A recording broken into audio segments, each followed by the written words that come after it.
Hello, we are live and welcome to Anything Goes and number 20. I know I keep saying it every week, but I like how it's growing. You want to see if we can get to triple digits before you kill me? I don't think we'll get there. But we will try. If you say so. Of course, as always, Jason, my wonderful co-host, is here with me. I'll keep that forever.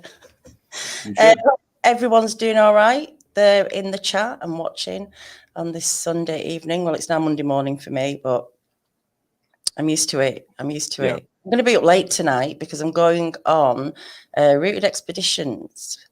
Zach on his channel at about half an hour after we end tonight. So that'll be half seven Central. So you're going to be up for a while. I'm going to be up for a while. Yeah. But I'm looking forward to it. So how have you been? Good.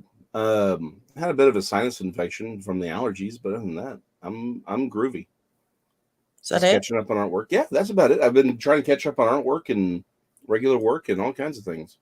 So 58 minutes to go. Surely there's more, no? That's what's supposed to go on in my life. I never said that's what we were going to talk about. It's what I've been doing. I had Thanksgiving and I've been doing artwork and work. I mean, that's about the normal tenor of my life. That'll do then. That'll do. If that's all you've got going, that's fine. Mm-hmm. Now, last week we were talking about megaliths, and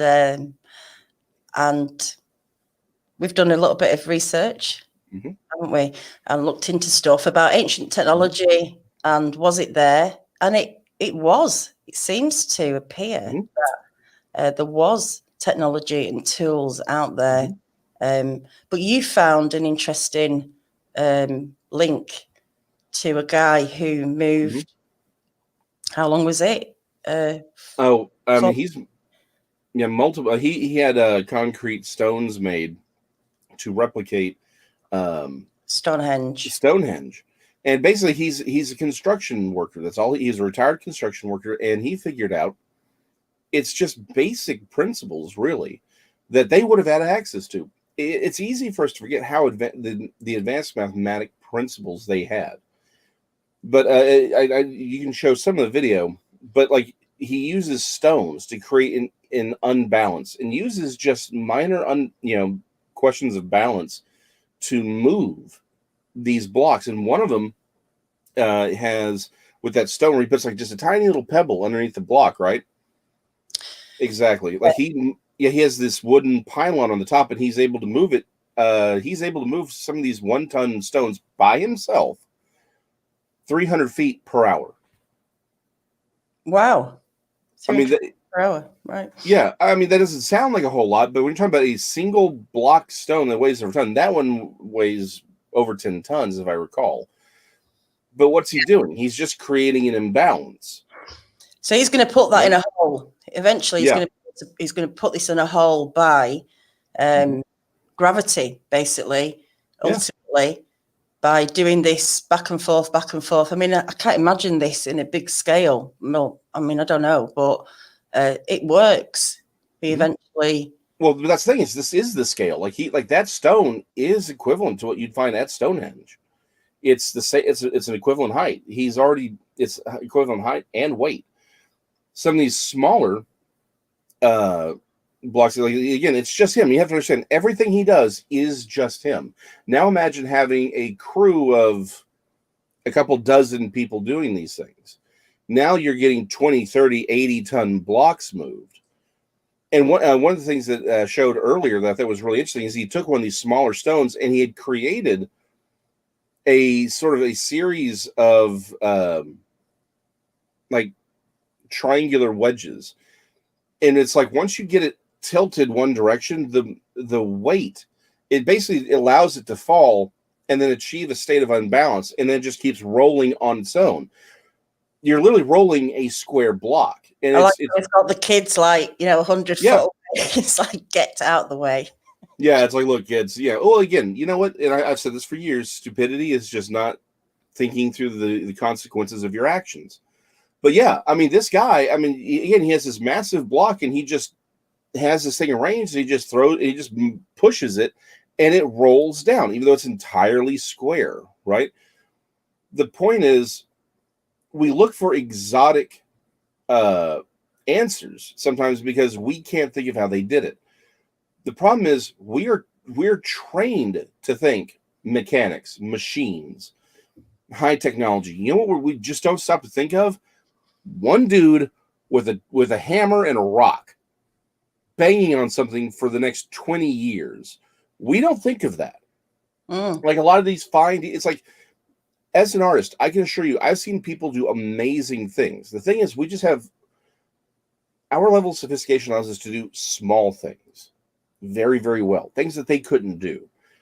But they had to be more creative, right? They had to do the math.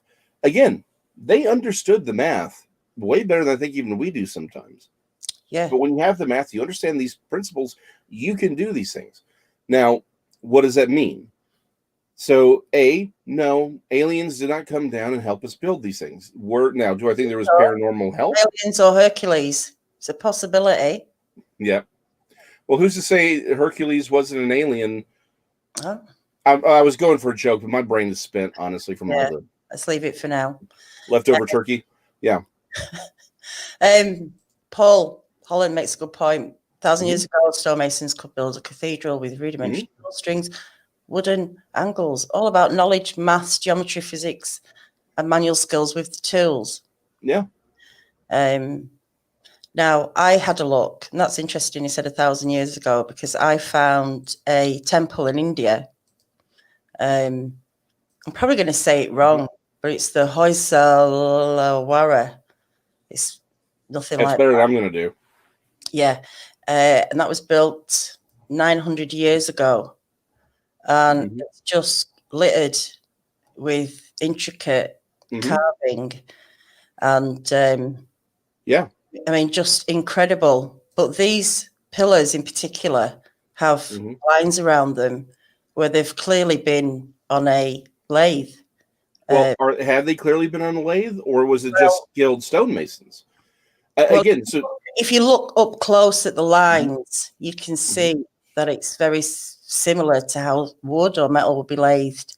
Well, I'll go a bit further then. So one of the things, the statues that was carved out, this is the Mansana Bhava, which was the god of measurement. And if you look there at the top of the right hand, there's a cog, a wheel, and that's obviously they've had some sort of technology, some sort of tool back then that they could use. I know it's hard to see on there. Can you see it very well? Yeah, I can see it. Well, so this goes back to understanding as an artist. This is one of those things where, and again, I'm not saying they couldn't have necessarily had something like a lathe. The Romans had machines for cutting stones that most people don't know about. So the idea of there being some sort of a lathe type thing, or that being representative of a gear, is possible. I would certainly never say it's not. But this is one of those. Sorry, what? Well, I'll just let me finish because this is the last one. Yeah, this statue here is intricate as well with all sorts of things. But on the top of the head, on the crown, these little black skulls, they're only like an inch wide, and they have like an eye and mouth socket. But you can put a little piece of a branch through the eyes, and they will also come through the mouth. So this must be less, like a quarter of an inch. Those skulls are hollow. So that's quite a lot of work on stone. It is on its own to do that. It absolutely is a ton of work. And this is one of those. And this is so. I'm going to make this point. And I'll go back to the original point. This is the problem that the biggest problem we have. We think of all this being done in our lifetimes. We imagine all this work being done within a 10-year, 20 years time span. Some of these things were built over centuries or millennia. I mean, that's the thing we seem to forget is a lot of this stuff was done over hundreds and hundreds of years by literally thousands of people. And the thing is, the biggest limitation in these megaliths seems to be the population size, because you still have to have people who can get the food, can grow all your food to feed your workers. It's not necessarily the mathematics, and this is sort of the bigger point here. It's not the mathematics or the skill that seems to limit people. It's the amount of it's the population center size. That's what's limiting some of these great megaliths. But so going back to that, it's like, yes, that one face probably took dozens of artisans an entire lifetime to do. And it's one of those things where we never stop to think. It's like there's this one artisan working on this one chunk for 30 years, right? It's true. No Facebook. What else are they going to do? Exactly. There's no you. It's like if you don't have Facebook, you build giant monoliths or megaliths. That's what you do. And the thing is, all those things are things that people do today. We just speed up the process with our technology. That's all we're doing. Like I said, with the lathe thing, maybe there was a giant turn lathe, or maybe they made it circular by simply creating a rounded tool like a belt, and they just hand sanded it down for over 10 years. That's going to leave the same thing. Again, it's one of those things where we underestimate humanity. I think so.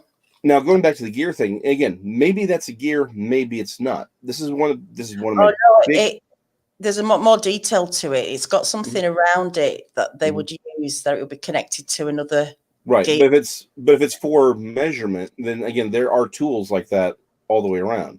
But this goes back to one of my primary complaints about ancient astronaut theories, where they knowingly use artwork out of place. They know what something is. They know what the artist meant by it. They understood the culture. But what they do is they count on our culture, not knowing what that meant to them. Or like again, my favorite one are those. I need to get all the images lined up just so every time we talk about it. But those aircraft from the golden aircraft from Colombia that they talk about all the time, the ones that look like spaceships. No. Okay, then that's something. You know what? That's something for next week. We'll talk about that next week. Okay. Yeah, well, because that's actually one of those things I want to do a whole thing on for my website eventually, is showing how just because something looks like something and we would perceive it to be a thing doesn't mean that's the thing.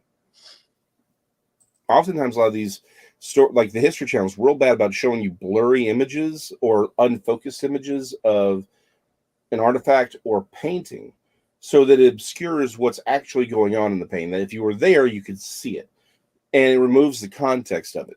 And because the problem is we view things very, very differently.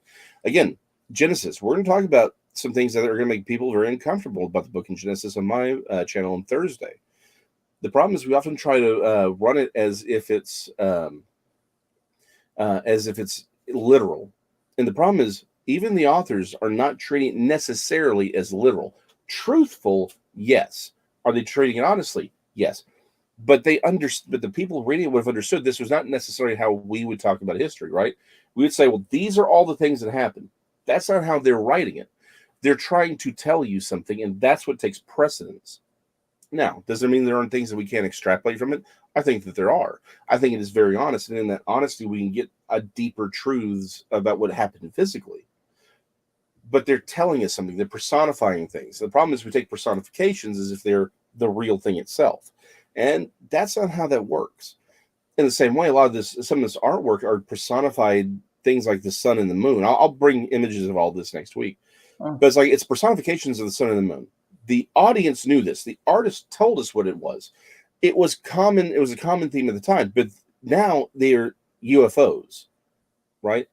Because that's how we would interpret it. Again, why does it have to be that UFOs were the things that built these megaliths and not just human beings? Well, because we wouldn't build that, and we certainly wouldn't build it that way.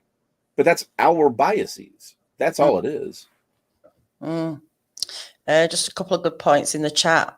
History and knowledge of mankind have been part of a rewrite. True history is kept from us. I think it is. Some of it is obviously. Absolutely. It's just got lost or something. I don't know. We've got a stranger in the house. Mr. Gone Fishing. Hope you're all right, Andy. And what was the other one? Paul Holland again. We often doubt ancient capabilities because of our view of history is skewed. Most of the educated believe achievement is straight up like clean from dumb old cavemen to smart us.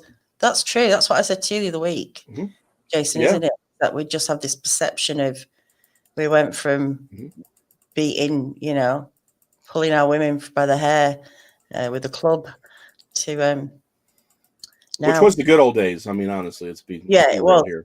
Then. That's when it's, in its time and place. But let's talk about the pyramids then. How on earth? I mean, this is a kettle of fish. I mean, you're not going to use a few planks and some string, are you, to get those blocks? They were huge. Well, so actually, because I was actually looking for Andy Gone Fishing's earlier comment, because that's exactly where I wanted to go too. Which one was it? Sorry. It's at the very, very top. It talks about they had the entire Hebrew nation to build the pyramids. So quick, it's way at the top. It was. See until that. Sorry, Andy. Here you go. Look at you. Look at you, Daniela. I know. So here's the thing, though. No, they did not have the Hebrew nation to build the pyramids. In fact, the pyramids were probably already there before they showed up. It's very clear in the scriptures that they were punished by making mud bricks. We think of Egypt, we think of stonework, right? Because of the pyramids. That's our bias. We look at the big stuff. The entire Egyptian nation was built on mud bricks, though. That's what their cities were made out of. That's what their stores were made of. Their homes were made of. They are. It's really, really. What they were punished with was the industrial task of making the average, of the average stone. It wasn't stone; it was mud brick they were making. But the pyramids were there before then. But again, as far as the pyramids go, yes, it's the same thing. They would have used similar techniques of just counterbalances, because again. The entire, and this is something we don't think this way. Most of these people served a god king, right? All of these early, your king or your pharaoh or your emperor was your god. You served them by serving this person. The king owns everything. You don't own anything. You exist. You're raised from birth to believe that your entire existence is dedicated to serving this person. All the fields are owned by the king or the pharaoh. You serve in those fields so long as they allow you to serve in those fields. So how do you take this massive population? What do you do with them? Well, you conscript them during the times when you can't be growing things to build these massive things. And again, you build it over a century. It's one king starts it, but 2 or 3 kings finish it. Maybe it takes 75 years. Maybe it takes 25 years. We don't, even these estimates as to how long it takes to build some of these things are entirely arbitrary. But the stonework, again, if you imagine these things taking 100 or 200 years to build, it makes perfect sense. What you have is an entire nation dedicated to building these things. And why are they doing it? Because for crying out loud, that's how they're getting to what their version of heaven is. It's, did you go in and put in your 40 hours a day in the slave pit? Yes, I did. Well, good. Then Anubis lets you sail across the ocean into whatever their version of paradise is, where apparently you work for some other god king for eternity or whatever, right? That's their mentality. That's their thought. I mean, we don't think this way because we live in a modern Western nation that's grown up on Judeo-Christian belief systems that has had hundreds of years of philosophical thought on this idea of human individuality and individual human worth. You go back 2,000 years, 3,000 years, 4,000 years, human life meant jack. Human life was worthless. It was, you served this god king or you were nothing. Because the god kings, the divine right of kings, something that our culture literally evolved fighting that entire concept. Everyone for thousands of years lived under this belief that the people who were over them had the divine right to rule. That's it. So yeah, you spent your entire life in service to this person. When you weren't serving in the fields or bringing in the harvest, what else did you do? Well, you're going to go build that pyramid. And if you get squished in between the stones, who cares? Because you're just another expendable citizen. I mean, that's it. And what they pay you with? Bread and beer. Like the Egyptians, they literally paid them in bread and beer. Well, how else are you going to get the food? The king has all the food. It's better than starving to death. Yeah, exactly. I mean, alcohol was the way to pay for many years. Still is in many places. Probably, yeah. Just saying. And Boomer on Two Wheels, it's perception. It's literally just the way we think, isn't it? And the way I was thinking, like, I couldn't do that back then because, but the Tower of Babel was taller than. Now, is this not a metaphor? Was it really a tower? Oh, we have no. So yes, there was a Tower of Babel. It was real. In fact, most scholars will tell you it was in Uruk. I'm forgetting the precise. I think it's Eric now, but we actually have the dimensions of it. It was massive. Now, how tall was it? We don't really know because we don't have it. We don't have it lying around. But it was made of mud brick, so there is kind of a maximum height for it. But it would have been a ziggurat. And in Eridu, it's in Eridu. If you want to look it up, there is a tower. There is the layout of a ziggurat in Eridu. We think that's what most scholars think that's where it was and what it was. And it was real. And what's really interesting is if you look in the text, there's this early king called Enmerkar, and he's really famous for this war with a figure called Lord Arata, or Lord of Ararat. There's this interesting war that they have where the Lord of Ararat releases the ancient dragons. It's really bizarre when you read through it. But in Merkar, actually, his name, I think some people believe that his name actually means mighty hunter. So a lot of people believe that in Merkar is a Sumerian version of Nimrod. And in one of the legends of in Merkar actually has the splitting of the languages attached to it. So this was a real event. At least some people have speculated that this is a real event, and there are other stories that connect to those themes in those accounts. But yeah, Eridu is where most people believe the Tower of Babel was actually put up. It just doesn't look the way most people think. It was a ziggurat. It could have been taller. We don't know. We don't know precisely how they built it.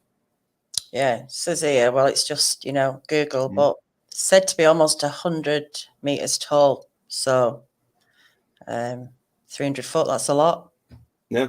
Again, we don't really know. It's just I don't think it would have gotten much taller than that because, again, we are talking about mud bricks here.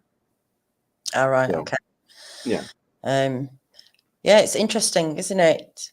Sorry, I'm lost there. No, you're fine.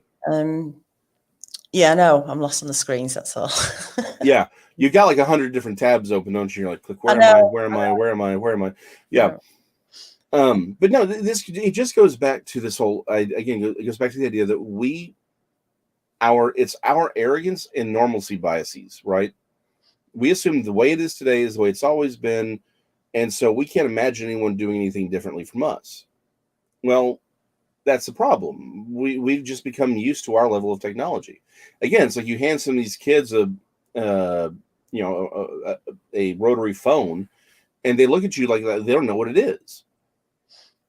A can opener. There's these things where people are trying to figure out how to use a can opener, and you're like, it's a can opener. But to them, they've never used it. They've always had the little electronic thing. They've never had to dial 1 to make a long distance phone call because they've always had a cell phone, right? It's these little things like that. That stuff's lost, and God forbid you have a catastrophe, right? A plague, something we know a little bit about. But if you have a bad enough plague, that knowledge is lost, right? You have an ecological collapse. Everyone has to move away. Well, that information and knowledge is lost. And then you're starting over from scratch. Humanity has had to do that multiple times throughout its history. This seems like there was a big leap, though, wasn't there? Sort of like late 80s, 90s in our time. Of when technology started coming in, when, proper technology.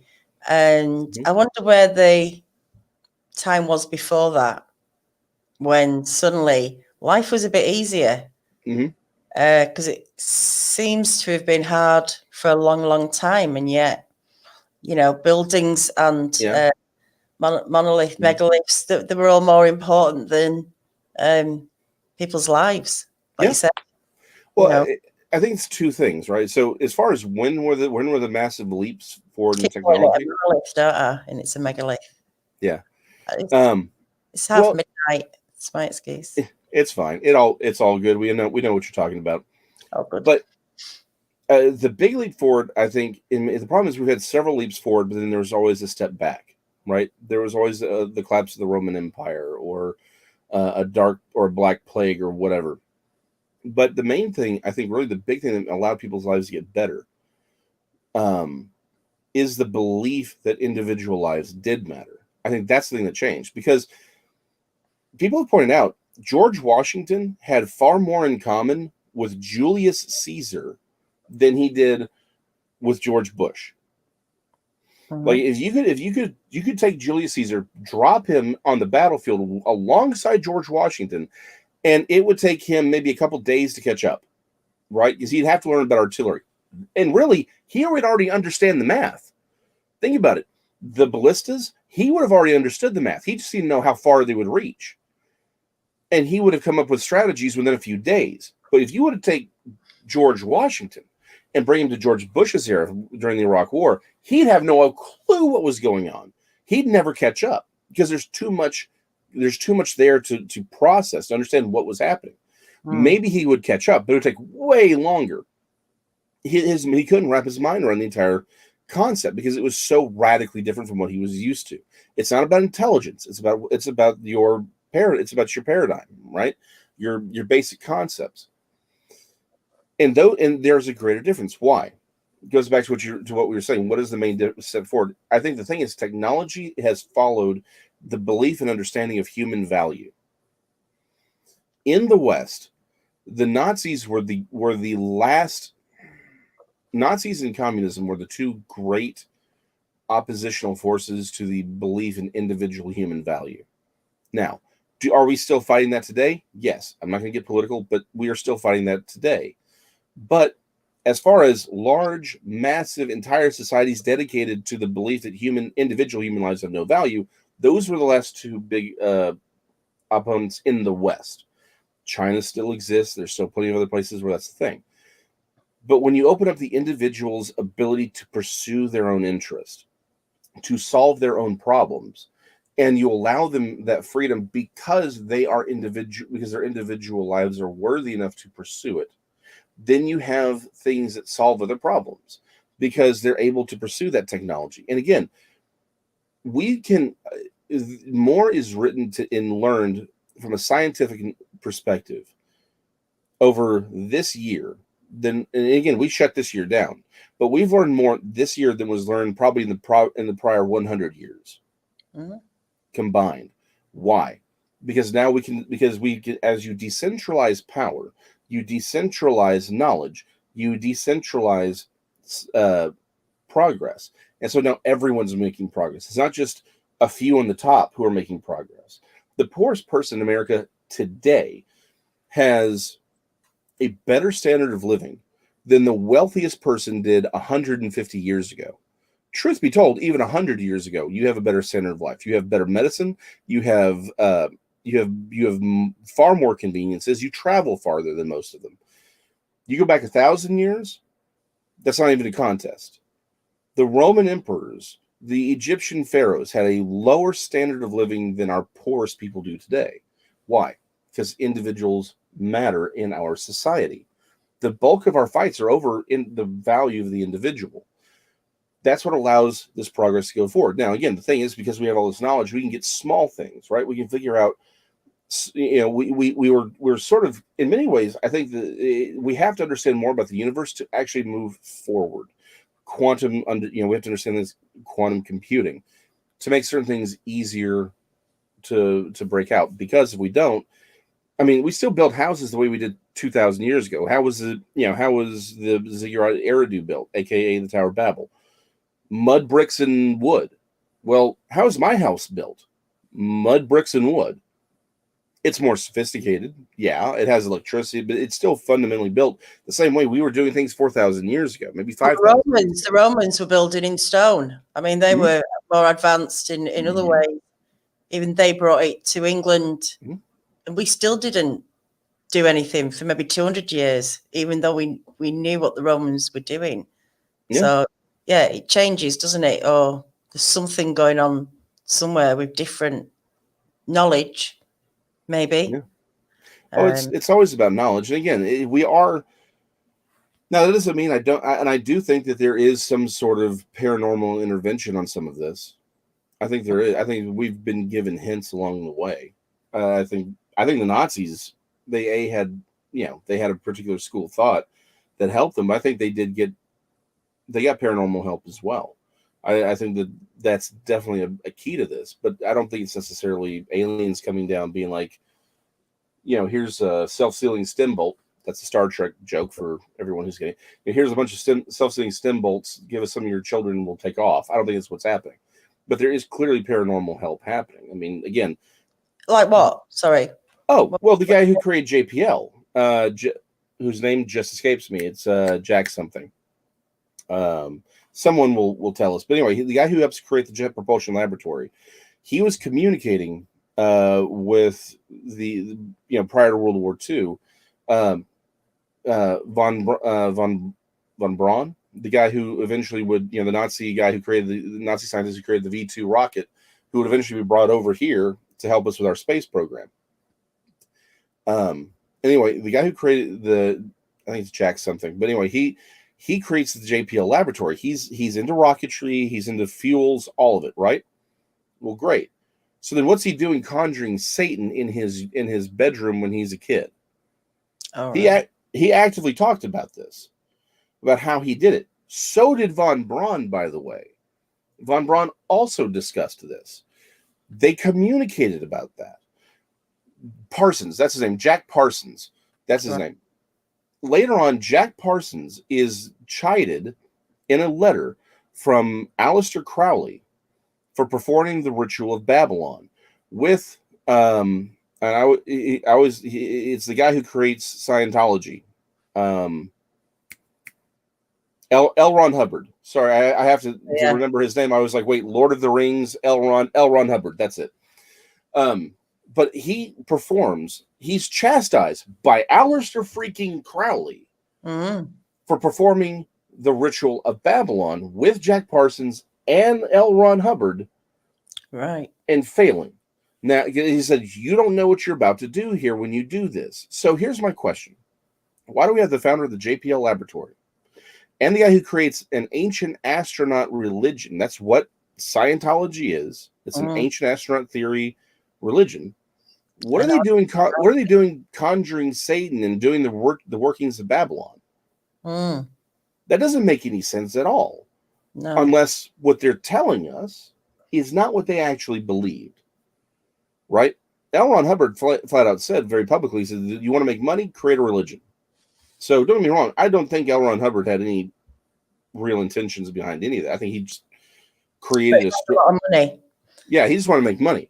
But that being said, you still have to look at him and say, but you are still participating in this stuff with a big name guy, and this big name guy is intimately connected with Aleister freaking Crowley, a dude who called himself the Beast 666. That's what he called himself. He conjured a demon that taught him the old Enochian magics. Something's going on there. There's a connection. Why? Again, you have the occult all in around the Nazi Party. And by the way, that didn't start with Nazis. That had been there for a long time. If you want an interesting thing, go look on my channel on the Pergamon Altar. That'll blow your mind. We can talk about that later if you want. But the Pergamon Altar is a big, big deal for them. The simple thing is, I think there is supernatural knowledge that's been given, and I do think it's occultic knowledge. I do think they knew it was occultic knowledge. I think they knew exactly what they were doing. But I think like all people who seem to make these Faustian contracts, they just don't care about the result. They want their power. That's what this has always been about. So it will always be about is power over anything actually productive for the common man. They just want power for themselves. That's interesting. I didn't know anything about that. It was the weirdest thing. I have to admit, when I started, I'm like, this can't be real. Like, you know me. I don't believe in conspiracies. I don't buy most conspiracies. I don't see humans being smart enough to pull it off. But I started reading, I'm like, that can't be. And I'm reading the letters from Parsons to Von Braun talking about this stuff. And you're like, I'm sorry. What? Like, this doesn't make sense. Unless not everyone's being 100% honest with us. That I believe. Marla Chapman knows about this. Supposedly Crowley told Parsons to stay away from Elrond as he was evil. And that's got to tell you something right there. That's got to tell you something. Like Elrond Hubbard was so evil, even the dude who's conjuring devils thinks, whoa, he's weird. Like, that's got to be your sign right there. Yeah, definitely. Definitely. Someone else said something. I can't find it now. So, how does the paranormal connect to technology in terms of building? I think it's like anything else. It's knowledge, right? Mm-hmm. Most of these beings are spiritual, right? They're spirits. That means they don't have physical form. They work through us. I talk a lot about that on my channel, understanding how spirits are over nations, whole 9 yards. So if they want, they have to act through us. Well, usually that means is they give us something in return, right? What do? They have these early kings. They have some sort of spiritual. It's the same way in a lot of these. I have a lot of friends who are missionaries in primitive cultures, and they'll talk about a lot. Like you want to see real paranormal stuff, you go down there, where they still have the idols. They still have sometimes human sacrifices. They have sacrificed these gods. They have these shamans that will do things, and it's not even really an argument. It's not even an argument. There'll be supernatural battles. My favorite story is of one where this shaman had called out and basically was performing this ritual of this particular missionary was out fishing one day in a canoe. It's in South America, and he's out there fishing. He looks over and he notices the witch doctor, the shaman, just doing his stuff. He's like, "That's odd." Keeps fishing because again, you're in the middle of the jungle. You actually have to get your own food. And then all of a sudden he notices the entire village shows up. He's like, "This is getting even weirder." And it's not like missionaries haven't been killed in the field, so he's paying attention. Then all of a sudden, this massive anaconda shows up out of nowhere, 30 feet long, attacks the guy. But then in the middle of the attack, it stops and swims away for the rest for its life. By the time he makes it back to shore, he's completely unhurt. He can't see the shaman. He's like, "What happened?" They're like, "Well, the shaman called out a god to kill you. We saw the god swam away from you in fear. Your god must be more powerful than that god. So we're busy stoning the shaman." Right. But the thing is, these primitive cultures, we'll take that back 4,000 years. These primitive cultures, the shamans, the ones who knew everything, they communed with the paranormal. They communed with these beings that have knowledge of how to build these massive stoneworks, how to do these things. And so they gave them power. They gave them authority. They may even given them some supernatural powers. We talked about witchcraft today. They have. It's not like they're not performing supernatural feats of knowledge, things like that. So if you're living in a primitive culture and you ain't got nothing but what you can build with your hands, and some dude has more knowledge than you, you're going to follow him. And what do? They create the kings, they create the emperors, the chieftains, and they lord that power over you. Now, again, I do think that probably a lot of these people had the knowledge of how to build these things because they came from Noah, right? Noah and his children. It's not like they didn't teach them everything. But once you have the Tower of Babel event, they all spread out. Well, again, population size is going to determine how advanced you can be. Did you have the tools or not? You got to build everything from hand. There is no, ace hardware that you can go buy these things from. You got to build it all from scratch, which means stone, right?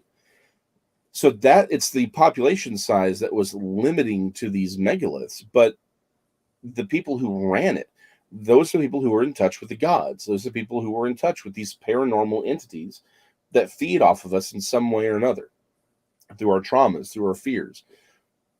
Why do you think it's easier for them to keep people oppressed than to allow freedom? Freedom gives you more people. Look, the 20th century and 21st century is obvious. Freedom, prosperity, these are things that breed humans, and you think with humans you get more power. But it seems like what they want is fear. They want trauma. That's what we see with these other paranormal entities, the ones that come for sleep paralysis, the dogmen, right?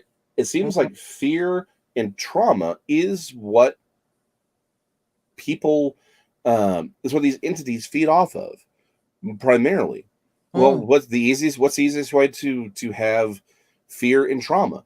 A society of total, complete control, where you believe that you're not worth anything, where you can die because some king had a bad day.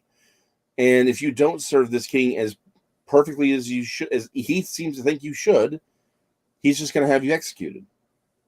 It's that kind of trauma that feeds these creatures. So I think that's where it is. They exchange their knowledge for our servitude. And I don't think that that's necessarily changed through the centuries. It's just Western culture hasn't necessarily had to deal with them as directly because of the rise of way, isn't it? Where it was fear. I mean, there's still some sort of fear, isn't there, that we kind of have. But television, you know, being programmed into the programs that are on, you know, that's another way, I think, absolutely. Of, controlling people, even though you don't realize it. You know, I watched V. Do you remember V? Yes. Oh, yeah. You know, I'm just a little bit older than you. I remember watching the original V. Yeah, I watched it live. You're a bit older than me. That's nice of you to say that. But yeah, it was all the telly, wasn't it? The telly was used to control the people, and it's just doing that now. Well, it's 1984. I mean, it just it's all of it's the same thing. It's and here's the thing: a lot of people who are in the prophetic, we will tell you that that it's not just that this fear is part of they even called they give it the name Leviathan. But that's the spirit over this thing, because what it does is it takes it, twists, it turns, and manipulates. And think about it: we don't get news; we get manipulation. It doesn't matter whose side you're on; you're not getting the truth. You're getting some version that has the narrative that they want, right? I mean, they'll straight up lie about stuff, but even when they're not straight up lying, they're just presenting things in a way that the context allows you to assume what they want you to assume. But it's all about negativity. It's all about fear. It's all about hatred. I mean, even our television shows, like I've honestly been just watching my stuff. Like YouTube has the History Channel has been putting up all their old stuff on like Missing in Alaska, where that had Ken Gerhard on it. So I love that. But America's History, or America Unearthed, all these, the old Monster Quest stuff, like, just that's fun because, like, I don't want to watch another episode of The Boys. Like, I watched season 1. I'm a comic fan. I read the comics when they came out originally. I stopped. They just got grotesque for me. Season 1 was good, but I'm going to be honest. I don't really want to watch season 2 because I don't want the negativity. All it is it's like, yeah, you may have some valid observations and points, but I don't want to watch some Superman analog gut some dude, right? I don't want to see how debauched some superhero's superpower can get, in some sort of orgy. Like, this is all negative stuff. Like, we don't have heroes anymore. What we have is negativity. All of it's negative. All of it's grotesque. All of it is just, nothing's uplifting anymore.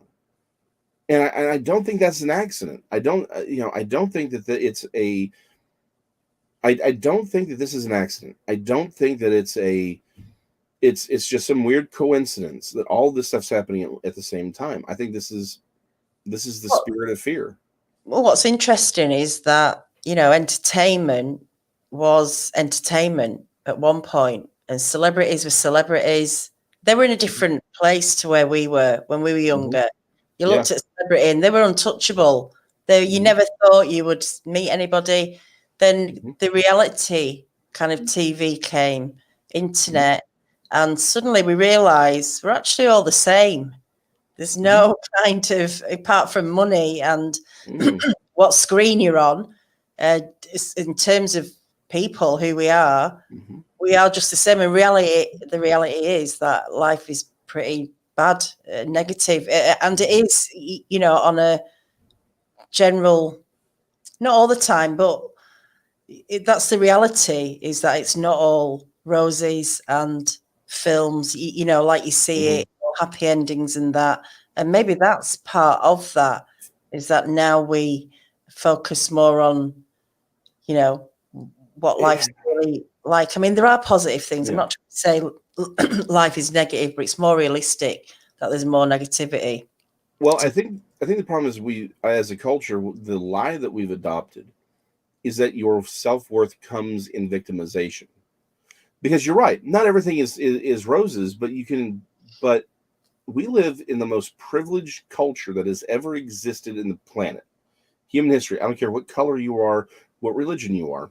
If you're in one of the Western nations right now, you're living in the most prosperous and advanced culture that has ever existed in the history of man. Your standard of living is better than the wealthiest emperor was 1,000 years ago. In fact, it's better than the wealthiest person 100 years ago. And yet, all we can talk about is how bad everything is. Why? Our perspective is skewed. Instead of saying, hey, why don't we make the entire world this good? Why don't we figure out ways to bring prosperity to everyone? We focus on infighting. We focus on making things worse. We focus on tearing down what we have. We're not trying to we're not trying to build the world better. We're not trying to understand, well, how do we bring prosperity to people? We're trying to destroy this culture. That's what's happening right now. We're trying to tear it down. We're trying to burn it all down. I'm like, you don't understand. This is hundreds of years of progress. And you want to burn it all down for something that we know has failed hundreds of times? This doesn't make sense. But it's out of fear. It's out of this desire, right? This is I mean, it's nuts. It's insane, because I think there's a supernatural tendency to this. I think there is a spiritual war that's happening, and there's a thing that feeds off of fear. Sorry, I saw a question. I was trying to read it, and my brain wasn't working. There's definitely a battle, whether it's good, evil, or just playing good and bad, and I don't know why we can't get it right. Why we can't turn it all around. Always feels like the next generation have got an even bigger problem with the world, and don't want to conform. I'm not talking about everybody, but there are masses of people, younger generations like that don't seem to want to or have any hope or anything. Maybe that's the problem, is that they're not seeing what the point is when the chips are down. I would agree with that. And the chips down can be a lot, especially when you've no money and life's hard like that. It's not easy. So I don't know, but we need to really get together more. People need to communicate more with one another, communities, stuff like that. That's what changes things, I think. Yeah, I think that's why I do this. I've actually stopped talking to people on Facebook, like posting thoughts and arguing. I've stopped that over 2 years ago, because arguing with people on Facebook is about as useful as milking a bull. It's a lot of hard work, and you don't like what you get out of it. I like this stuff. This is why all my stuff is in this. I write books and I do this. Why? Because it's a long form talk. It's communication. We can actually say, like, next week we're gonna come back and talk about things that we've mentioned this week, just like we did last week. And we can go back and forth on this for hours if we wanted. Look at Joe Rogan. He can go 4 or 5 hours with the guests sometimes. Yeah, it can. Or, don't get me wrong, I like the hour and a half, 2-3 hours. When you get 4 or 5, even I'm like, dude. Yeah. Got stamina, though. I mean, he's got some stamina in him, hasn't he? Yeah, exactly. Wow. More than me, anyway. Well, he's not doing it at 1 a.m. His time. Exactly. And he's here in Texas, so let's see if he ever rings me up. Yeah, well, that's handy. We could always get him on one night to talk about, technology. Exactly. That's what he's going to do. He's going to come and talk to me. But he'll probably talk to you. You're hot, so. Really? Oh yeah. Give him a call. Thanks. I will. Don't you do it now. I know what you like. You'll be on it straight away. Trying to get him first. But where were we at? I don't even know. Well, it gets back to what you're saying, right? Really, if there was any time in your life in human history to be hopeful, now is it. We have more technology. We have better food. And here's the thing: for everyone who complains about fast food, please understand. Even these food deserts, the food that you get from McDonald's is better than most people were eating 50 years ago or even 70 years ago. Flat out. It's not, the problem is we're like, well, it's not the perfect thing. It's like everyone isn't driving Cadillac and everyone isn't this svelte model, Grecian god, and not everyone has a yacht. Well, guess what? That's never going to be the case. You're always going to have people who have a lot. You're always going to have people who have a few. But you know what happens is if you move where poverty is to where wealth was 100 years ago, you've done pretty damn well. That's what we've done. This is the time to be hopeful. Where there's always going to be an elite. What you need to do is fight for a way for people to become poor, to become elite, and that's what our culture's done. Let's just make it more so. Let's focus on promoting what we've already done well. Let's learn from our mistakes. No one's saying we can't, right? But let's go ahead and do it. Let's just go ahead and do it. And if there's any time in the world to be hopeful, now is the time. But they're not. Why? I think because there's a supernatural aspect of this. I think there are beings for whom negativity is their food, and they don't want to lose that. It's interesting. I didn't listen to the last minute. Sorry, I was reading through the. It's okay. I'm certain it's about food somewhere. This food, I just keep seeing food and people saying they're hungry and stuff like that. Before we end, what did you have for Thanksgiving? Was it turkey? Yeah, we had turkey. And how's that done? Just roasted, or what? What's the traditional way of your Thanksgiving meal? So I'm a Texan, so our turkeys are a little bit different. But this year we just went with a smoked turkey, it was sort of pre-smoked, and then we heated it up in the oven. But smoked turkey is absolutely the way to go. I mean, straightforward. Now, there are places that'll do it for you, and I just did not have the time to do it myself. Fried turkeys are also amazing. That's hard to do, and I always recommend just people buying those because you want something to burn down your house. Fry turkey, right? That'll burn down your house faster than anything else you can imagine. You need a big frying pan to get one of them in there, right? Yeah, exactly. What about puddings, desserts? What do you normally have? So here's where things get a little sad.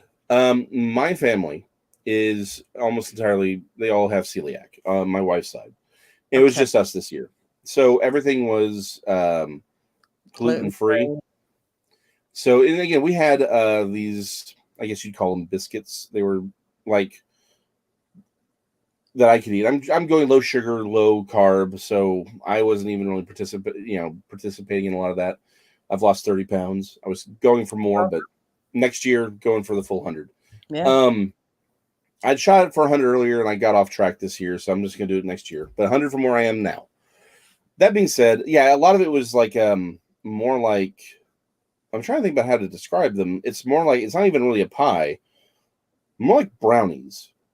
I think is the one. I don't know if you know what those are. Just like a sheet cake, but it's more dense and lots of oats, things like that, like an oatmeal cookie kind of a thing, but like as a sheet. I've got a question. Sure. Cookies, right?